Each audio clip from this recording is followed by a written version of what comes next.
Guys next যদি মনীষ ব্লগে সবাইকে স্বাগত। তো আজকে আমি রান্না করব, এখানে ছোট ছোট মাছ দেখতে পাচ্ছ তোমরা। এই ছোট মাছ রান্না করব, এই যে উচ্ছে দিয়ে আলু দিয়ে রান্না করব, আর এখানে কটা পাবদা মাছ আছে, এটা আজকে রান্না করব। তো রান্নাটা করার জন্য আমি তোমাদের দেখিয়ে দিচ্ছি।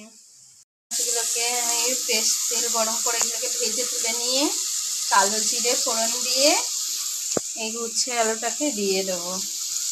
মাছগুলো ভেজে নিই, তারপরে তোমাদেরকে দেখাচ্ছি।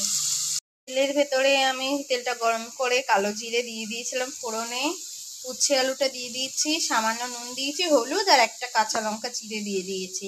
এটাকে একটু ভাজা ভাজা হয়ে গেলে জল দিয়ে দেবো, আর দিয়ে দেবো এই যে ভেজে রাখা মাছগুলো দিয়ে একটু পাতলা ঝোল রান্না হবে। আমি এবারে জল দিয়ে দিয়েছি, এবার এটাকে মাছগুলোকেও দিয়ে দিয়েছি, চুনো মাছগুলোকে। এবারে জাস্ট এটাকে আমি ঢেকে দেবো, একটু জলটা টেনে গেলেই নামিয়ে দেবো, তাহলেই আমার সিম্পল রান্না হয়ে যাবে চুনো মাছের ঝোল পাতলা উচ্ছে আলু দিয়ে। আমার চ্যানেলটি ভালো লাগলে প্লিজ সাবস্ক্রাইব করো।